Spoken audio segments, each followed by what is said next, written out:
Good afternoon to all of those who are on the East Coast. Good morning to those on the West and Central Time Zone.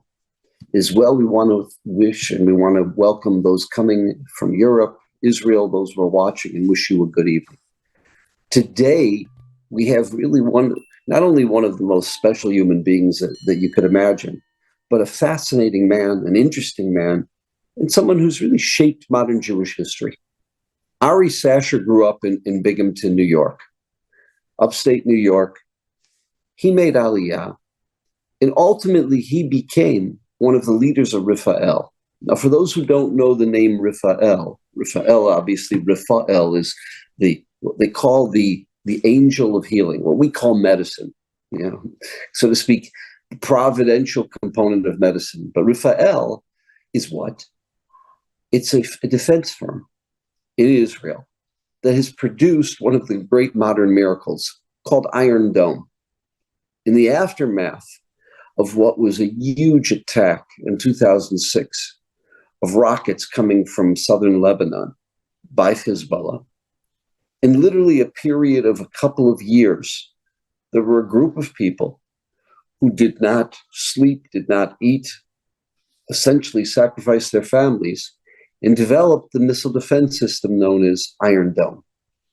That led, of course, to a joint program with America that produced David Sling.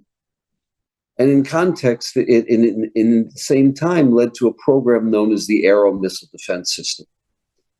So that system of Iron Dome, David Sling, and the Arrow is literally what has saved not thousands, but tens of thousands, maybe hundreds of thousands of Israeli lives, of other lives all across the world.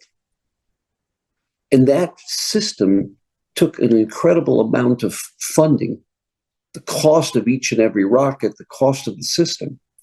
And much of that funding came from the United States Senate and the United States Congress, whether it was the foreign aid bill, whether it was appropriations from the Armed Services Committee, as well as being an engineer, as well as being a man of science.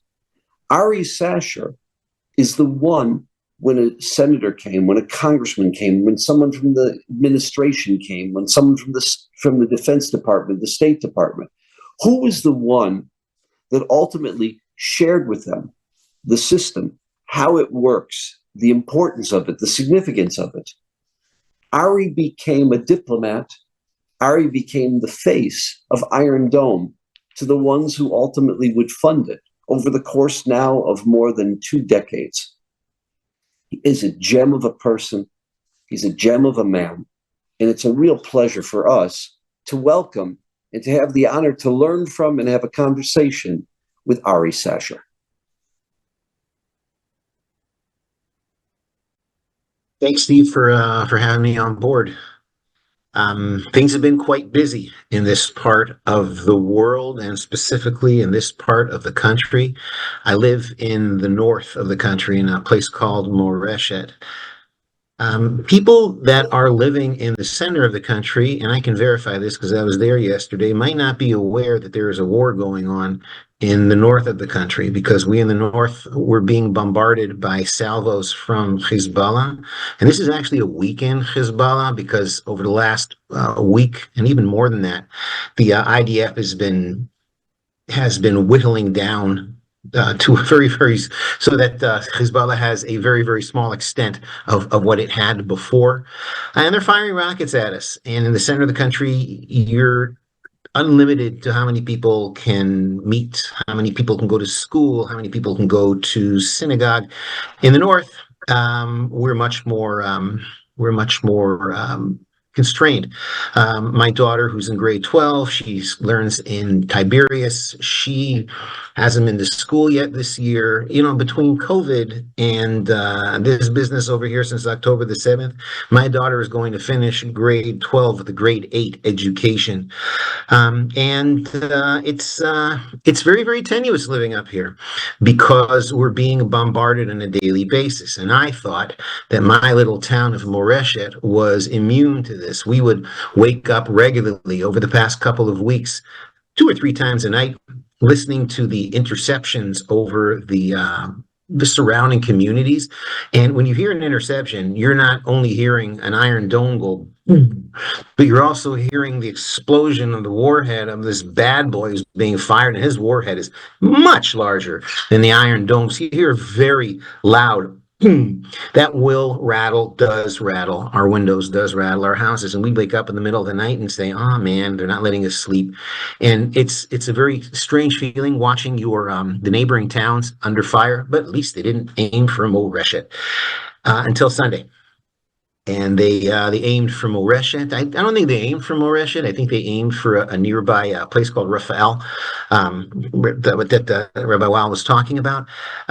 It's only about 3-5 miles down the road. And they missed, because they always miss, because what they're firing at us, it's very, very difficult to aim. It goes up, it goes down, it goes boom, and that's terror for you. So if it hits Rafael, that's great. And if it doesn't, even better.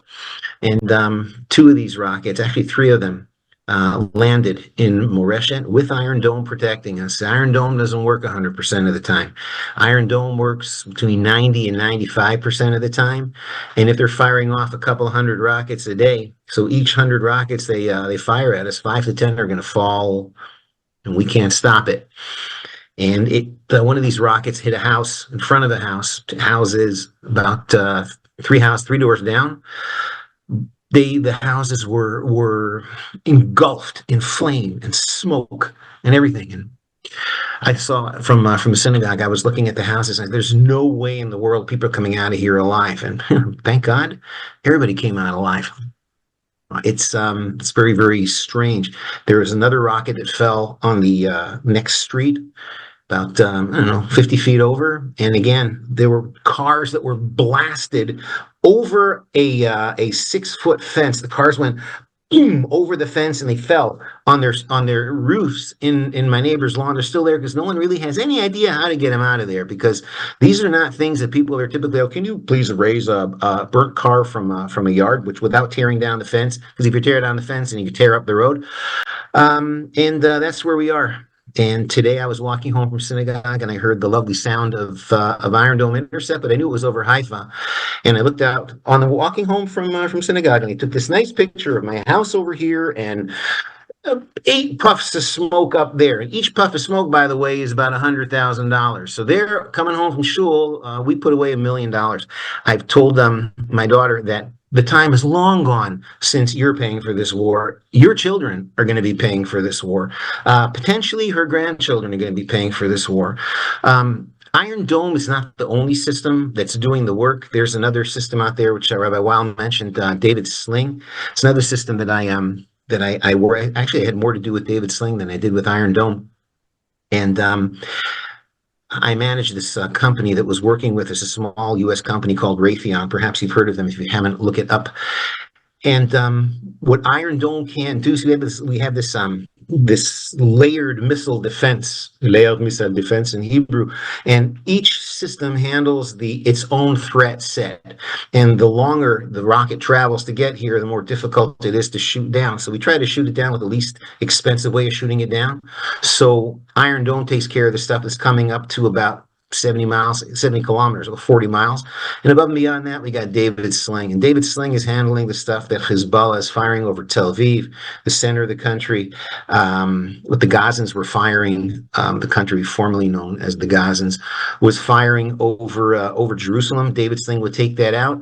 And every so often, we have Arrow 2 and Arrow 3 that are not produced by RAFAEL. They're produced by Israel Aircraft Industries. And those are for longer range targets. So when this morning, our friends from Yemen, apparently we did not take out enough of Yemen when we blew up Hudaydah about a month ago or a month and a half ago. They are still there. Don't forget about us. They fired a rocket off at Tel Aviv, and we took that out with a Arrow 2 interceptor. We are protected, but each one of these interceptions is extremely expensive. And Iron Dome, I'm glad the way we're using Iron Dome now, because until last week or a week before, Iron Dome we'd say, bring it on, baby, bring it on. We can shoot you down. And while we shot them down, we did not impose our will on the enemy. And they just kept on firing until we raised the ante. We blew up the beepers. We took out a large number of high-ranking Hezbollah operatives, and we've been blowing the living daylights out of Lebanon now. And what leaks in, Iron Dome takes out, and that was my pride and joy when I was briefing Iron Dome in 2011. I said, no, we're not going to base our defense strategy on Iron Dome. We're going to win this war. Whatever leaks through Iron Dome is going to take out. We're going to impose our will on the enemy. We got very, very used to living being fired on. We are what I refer to as addicted to defense. And it's only recently that the IDF and the government has decided that we need to win this war. We cannot continue living with 70,000 Israelis evicted from what has become a de facto security zone in the north 5 miles of the country. Can't do that anymore. And we're going down that path. Iron Dome and David Sling and Aero Systems are keeping us safe, and we are taking apart what we let fester for 20 years, similar to what we did in Gaza. It's a bit more difficult here because Hezbollah is a more powerful and better trained organization. Hezbollah also has what Gaza does not have, and that is a land bridge to Iran. All of the weapons that they got in Hezbollah, these are not made in Lebanon. The only thing that's made in Lebanon is baklava that you can buy on the street in Beirut. Apparently, it's quite tasty. I don't know. It's not certified by a rabbi.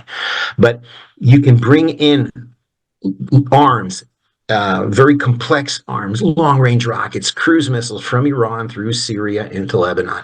And it's very, very difficult to stop. And what we have let fester is coming back to bite us. And we've recently taken a step to do away with it. More power to us. And that's my summary, Rabbi Weil, what's going on. If I could ask you to, and this may not be something you can discuss publicly, but we've always been under the assumption Gaza had, let's say, 40,000 rockets between Hamas and PIJ, not the most sophisticated rockets. Iron Dome, David Sling was in a position to take those down to defend Israel. Right. Hezbollah, that you and I could swear to, had 150,000 rockets, maybe more like 170 to 180,000 rockets. I don't know how many of those have been taken out in the last couple of weeks, but let's say, needless to say, let's assume there's at least 120,000 rockets still in the hands of the Hezbollah. Maybe there's more, maybe there's less. Is Israel in a position, if there was a full-fledged war and Hezbollah used, shooting morning, night, and day, is Israel at this point able to defend itself? Or would the missile defense system with that many rockets be way overwhelmed? And unfortunately, there would be massive strikes on the home front. If you could talk to that issue, it's an issue, to put it mildly, that I think keeps all of us awake at night. Keeps me awake at night too. And look, the number of weapons Hezbollah has is one parameter. The second parameter, probably the most important parameter, the long pole in the tent, is how many of these bad boys Hezbollah can fire. Because in order to launch one of these weapons, you need to be able to put it on a launcher. And one of the things that we have been taking out, we started taking out on August the 25th, when we had our preemptive strike, is their launch capability. And you see time and time again on TV or on I get my news from Telegram, you see these videos again and again how we have been taking out launchers. So it's like having a whole cupboard full of walnuts but not having a nutcracker. The walnuts are just going to remain in the cupboard. They're not going to be effective. And the idea is, if we can take out enough of these launchers, we can reduce the amount of bad boys they can have in the air simultaneously, increase the amount. What happens, by the way, is each time they fire at us, we take out another launcher. We always read about this. We close the loop in a matter of minutes because we know where the bad boy is going to land. So we just work backwards. We know where we took off from, when it was launched from. We find it, we take them out. It's almost every time they fire at us. I mean, they're losing launchers, and they're also losing launchers by our attacks in southern Lebanon. I do not think that, as opposed to what I thought only a few months ago, that Hezbollah can overwhelm us anymore. It's not a question of overwhelming us with I don't know, there's so many bad boys in the air, I'm so confused. No, we're not there. We're at a point that we need, for every bad boy, we need an interceptor.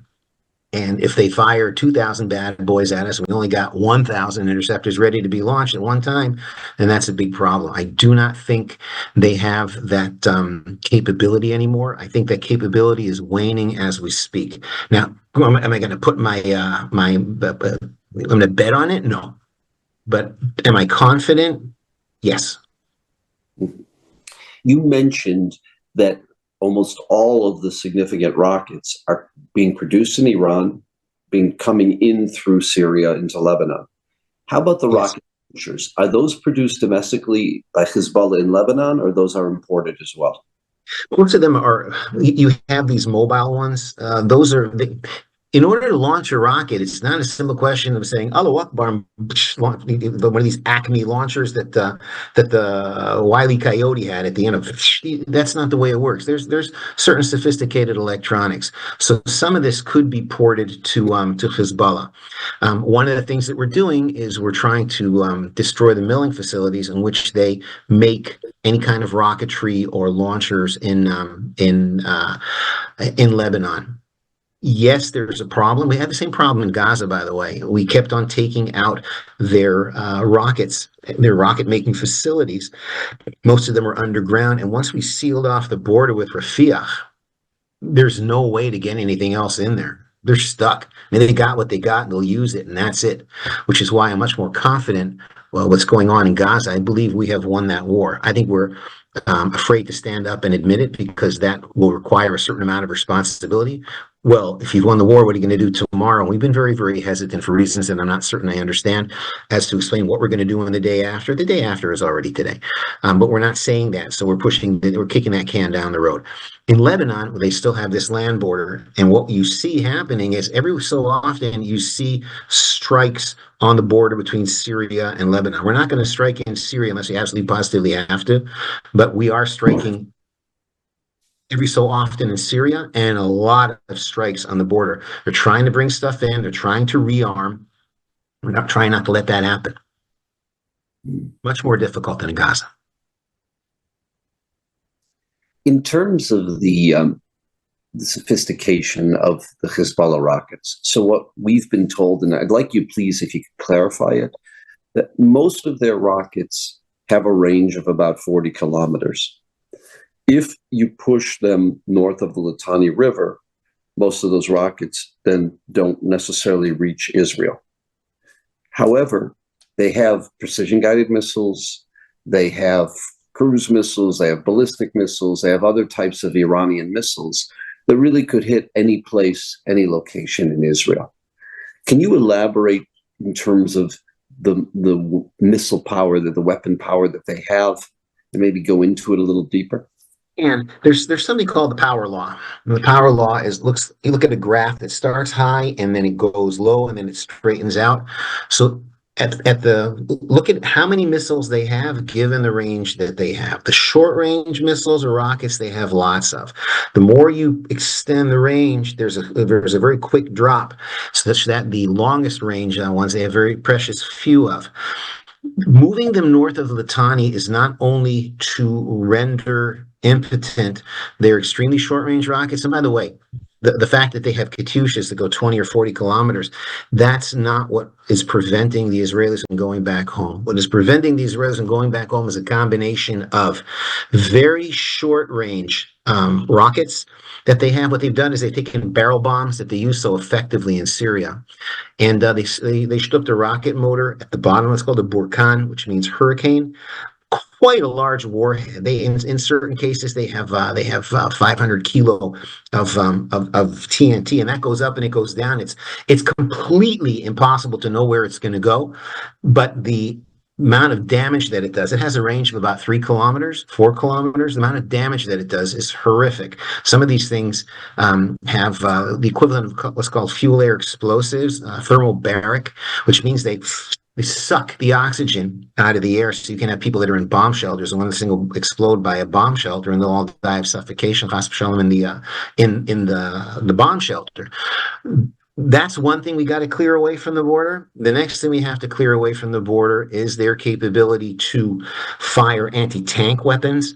Their major anti-tank weapons, cornets, and something called Almas, which is an Iranian replica of a missile that I've been working on over the last 5 years or so, called Spike. Precision guided. It flies about 4 kilometers, say 2.5 miles. The operator sees what the missile sees. The missile's connected to the operator by the gunner. Let's call him, much cooler. So like the gunner with fiber optic cable, and this thing flies and it sees the target. You lock in the target, and it simply doesn't miss. Well, they've taken one of these missiles that we left in Lebanon in one of our previous times, and we were apparently we did not have the time or availability to bring the thing back to Israel. I went to Iran. They tore it down. They built it back up, and these have been doing a lot of damage. Also, these have a range of 7 and up to maybe 10 kilometers. If we move them back over the Litani, then they will not be able to use those anti-tank weapons. They will not be able to use Burkans. And the most critical problem is another October the 7th. There is always the threat of a mass incursion of Hezbollah Radwan. Fighter Radwan is their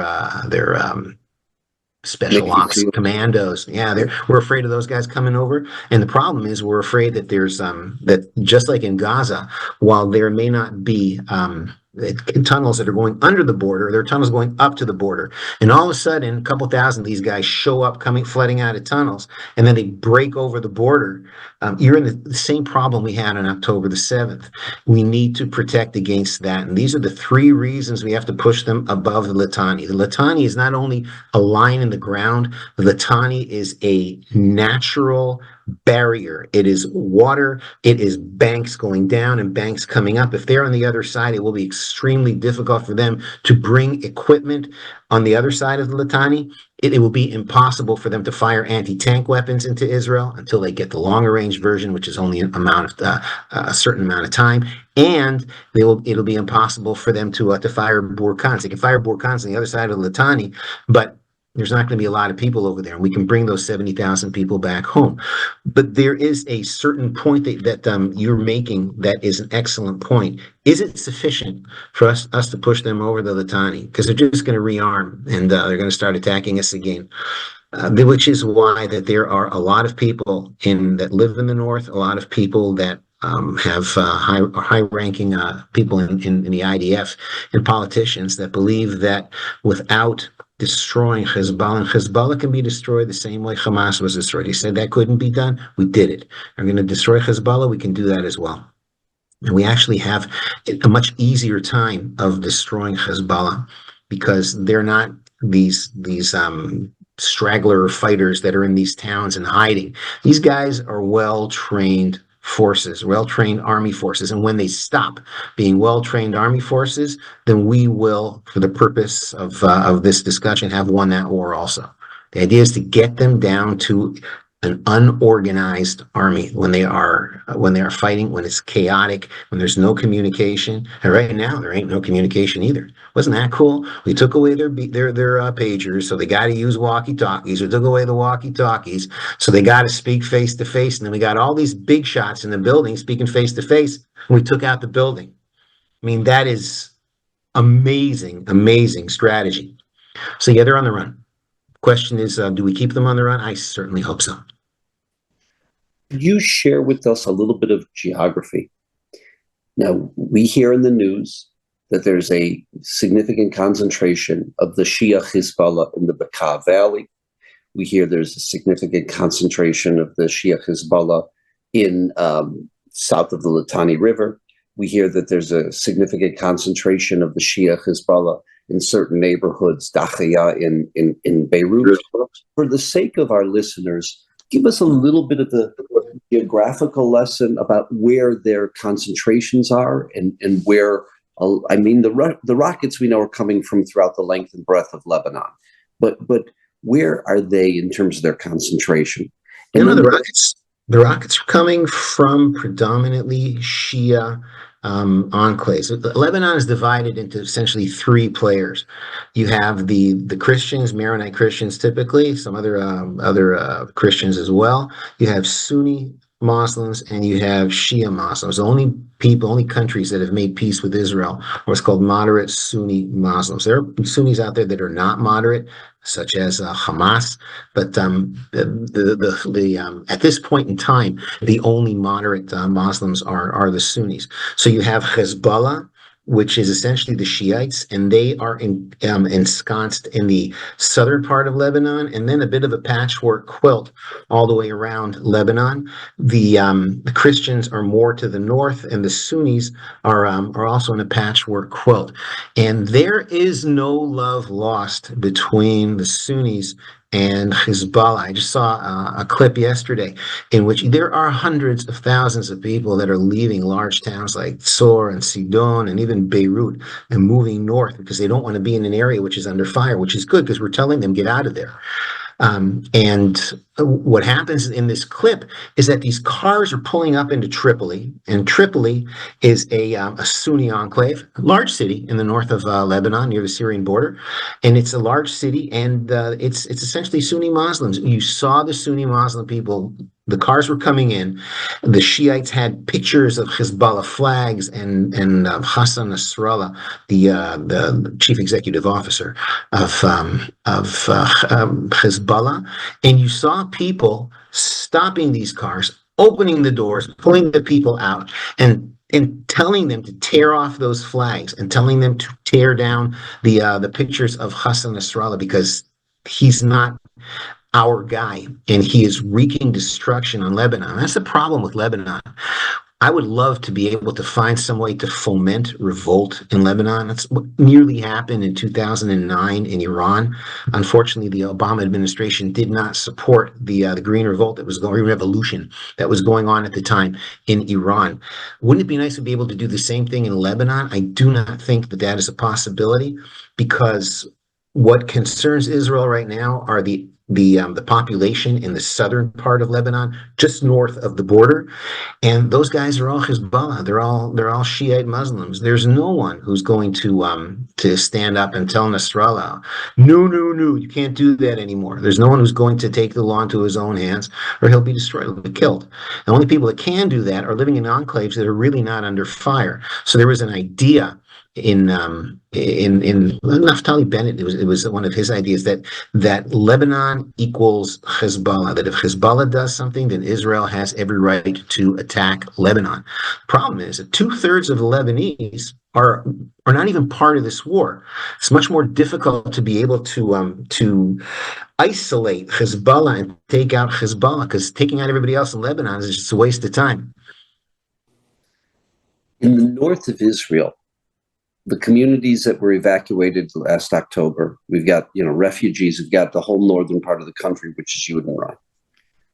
Many of those communities, if they were to go back, there's no houses to go back to because Hezbollah has been destroying communities, destroying neighborhoods. That's not something that we see in the American press, unfortunately. It's not focused on.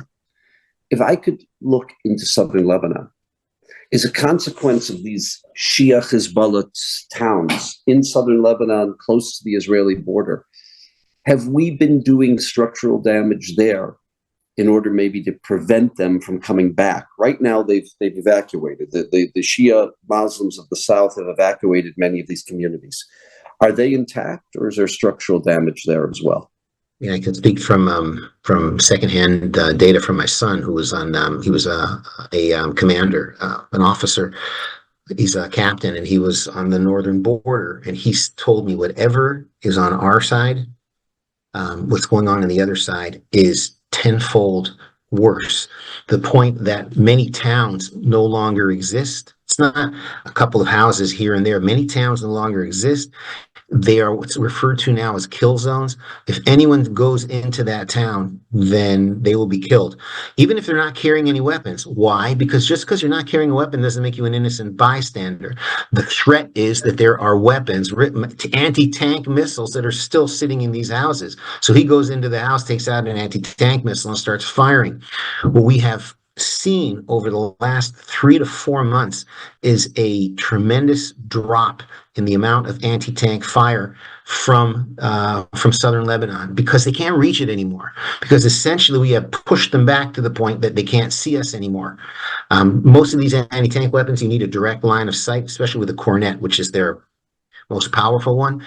If we're pushing you back 4, 5, 6 kilometers, you can't see us anymore, then that it's not usable. The only place that anti-tank weapons are still being used is in Metula, which is the northernmost city in Israel. And unfortunately, Metula is sitting in a valley which is surrounded by ridges, and people can take pot shots at Metula whenever they want with whatever anti-tank weapons they have. They have not yet left there. We will move our people back eventually. We will have to rebuild. We won't have to do the kind of rebuilding that they're doing in the Gaza envelope.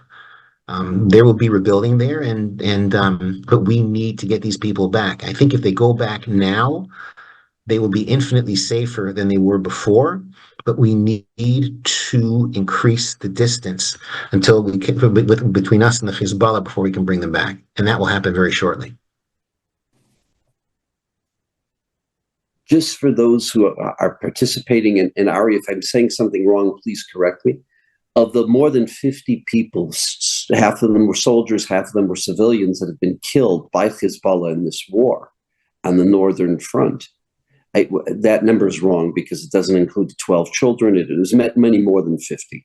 But of the 70 to 80 people who have been killed, most of them have been killed by these Russian Cornet. They're called an anti-tank missile. They don't have a trajectory. It's not something that Iron Dome can shoot down. It's like Josh Allen or Patrick Mahomes. It's just straight, no trajectory. And what happens is there's no way of defending against something like that. And that's killed tens and tens of Israelis, both civilians and soldiers. And what Ari, what you're teaching us now, what you're explaining to us, is the fact that we've been able to clear out those communities, those Shia communities sitting near our border. That's actually saving lives. Absolutely. It's saving lives. Yeah, I mean, one of the first weeks of the war, my nephew was on Friday night. He's also a captain in the infantry, and he was leading a small group of people that were going to camp out and prevent any kind of Hezbollah onslaught. They just finished making Kiddush on Friday night, and they moved so they could be behind a boulder, and a Cornet missile was fired at him. It injured him, and it killed the guy who was standing 5 feet behind him. It's an American from Maryland who had just gone back because he wanted to fight in the war. This is not happening anymore. What is happening now, they're still able to use those small drones, very small drones that have a very, very small amount of explosives in it, and they fire those, and they're very, very easy to get through because they fly low and they disguise themselves among the terrain. And Iron Dome's problem is not shooting them down, and Iron Dome's problem is finding them, and that's what's still doing damage. Obviously now they're more into the rockets. There's a story my son told me. The day my son got out of the Army for the second time, it was in the end of May. No, sorry, it was the end of July. That was the first time. It was the end of May, the end of July, and they were going back. His entire division was going back to give back their stuff near Afula in the north of the country, but the center north of the country.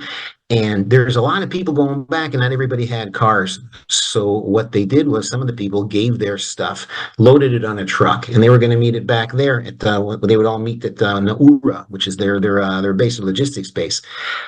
Eliasaph, my son, it was critical to him that he forced his soldiers in 100-degree heat, always wear your flak jacket, because that will one day save your life.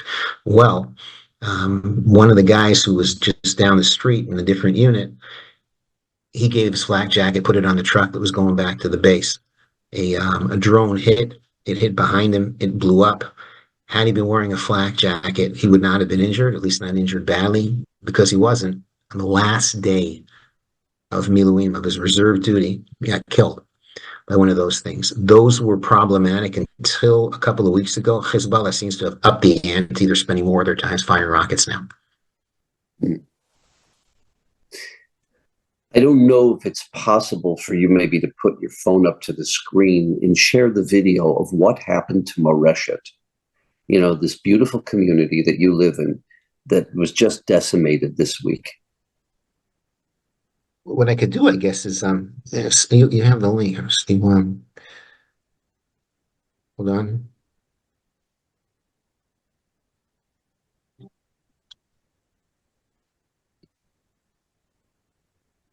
Can you see anything?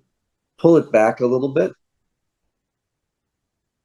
It's sort of blurry, so you know what we're going to do? Well, Ari, if you could send the file in, we're going to play it. Maybe what we're going to play, just share with the world what happened to this beautiful community called Moreshet. That would be, and we were on the front page of the New York Times, on the front page of the Washington Post. I mean, this is just not supposed to happen. A bunch of bourgeois people living in houses that they built. It's not supposed to happen. Yeah. Ari, we want to wish you, everyone in Israel, the community of Moreshet, your son who's defending Israel. We want to wish you, 2 sons, I apologize. We want to wish you really a Shana Tova. Look, we know that what your sons are doing, what you're doing is really at the forefront of humanity. And you're not just defending Israel, you're not just defending the Jewish people. But the way Israel goes is the way the 21st century is going. And unfortunately, the world doesn't appreciate it. The Sunni Muslims do. They know that Israel is ultimately on the front line defending Sunni Islam. But unfortunately, people in Western civilization don't appreciate what Iran is, what this ring of fire is, and what ultimately this means for humanity. They don't get it. You do. You're a man of history. You're a man of vision, and you're a man of science. And we can't thank you enough. What I'm gonna ask you to do, and if it's something you can do, I'm gonna take you away from today, from the war that we're in the midst of. And if you would share with our participants maybe a couple of stories of what your engagements were, what your meetings were with Congress, with senators, because we are talking now over the course of the last, 17, 18 years, we're talking probably billions of dollars that ultimately America has done to support the ability of Israel to not have to have gone to this war until this point, to play defensive. And you've said to me many times, there's no such thing as just being defensive. If you don't have an offense, you'll never win. You can't just play defense.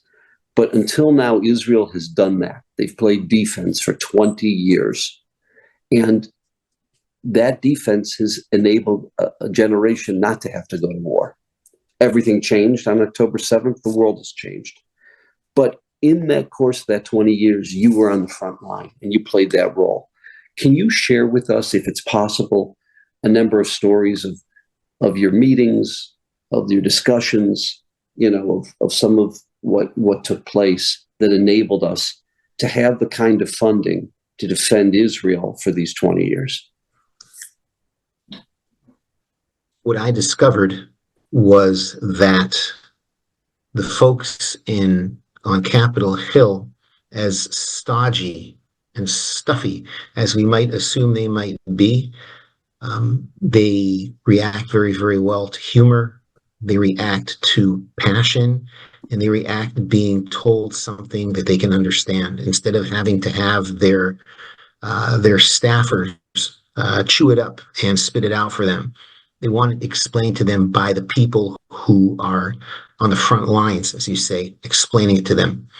I discovered this on the first day I met with AIPAC. I was working in Iron Dome, lead engineers, and on that day we had a high-ranking group of AIPAC officials that came to visit us. And AIPAC visits us every year or so to see what kind of exciting things we were doing. And this was May of 2011. This is right after Iron Dome became operational. March of 2011. We had our first operational intercept in April of 2011. Everybody wanted to see Iron Dome. So when found out APAC was coming, then everybody wanted to brief APAC, because we Israelis, we just love Americans. Just a great thing to brief Americans. We rub shoulders with them. We try out our English. We go home and tell our wives, I spoke today with Americans. It was very, very nice. And on this particular day, all of the higher ups at RAFAEL that could have briefed that wanted to brief APAC, all these guys were they were at this outdoor training kind of thing, and there was no one left to brief them. And so the call went out, is there anybody here who can brief Iron Dome competently in English? They said yes. So obviously they chose someone else.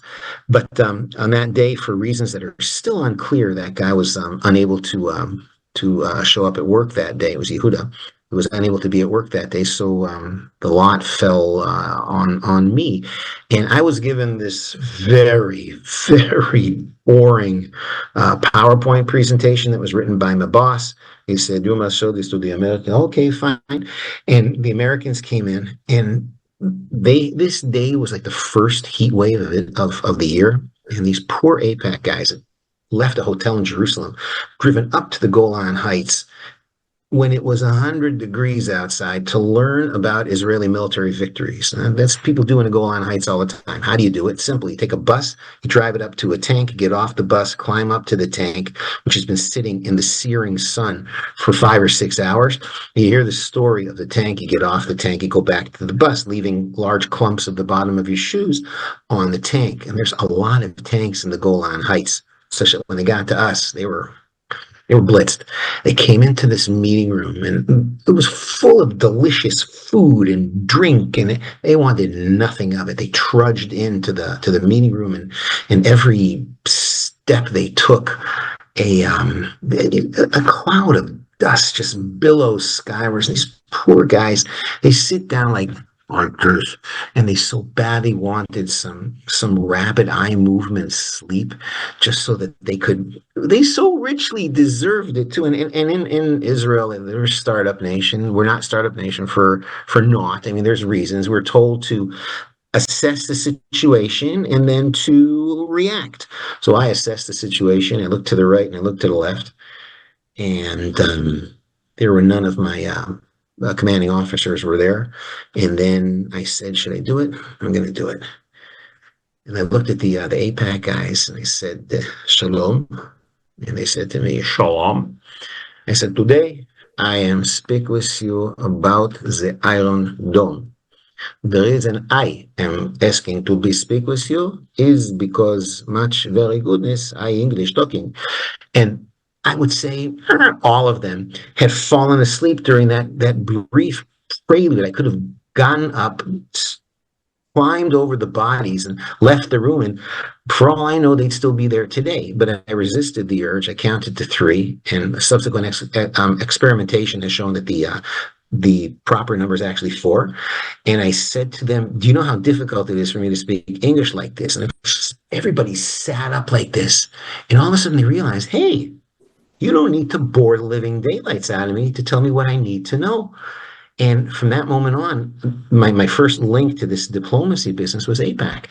And I went everywhere with APAC. I went to all these policy conference and of blessed memory, and all these other conferences. We were there with you, and it worked. It resonated, and they just continued to give and to give and to give. And the congressmen like it when you explain it to them in a way they understand. Make a joke, crack a joke, tell them, make mother-in-law jokes. I do that also. And when I talk to them, and it works. And it works to this day, most recently 3 months ago. And indeed, a month ago, I was speaking to what's called the Jewish Economic Forum. I don't know if you've heard of that. It's Avi Yorish has these people that are high hitters, and they work together to find ways that they can help Israel. And one of the guys who was there was John Missner, formerly from APAC, and he was there when I did my shtick the first time. And he said, I need you to do your shtick again. I said, no way. And then he calls over Elias Saratovsky, who was there too. He used to be from Houston, APAC. And I did it for him in front of 1,200 people in 8 U.S. Congresses. I need you to do the shtick. We did the shtick, and you see people just all of a sudden looking at their watches, pulling out their mobile phones. And then I move into English. Amazing. That's what they like. That's what goes over. And the U.S. has been extremely, extremely generous. If only they would be as generous with offensive weaponry. But they're going to sick me on the U.S. for offensive weaponry. We're gonna get that out of the way too.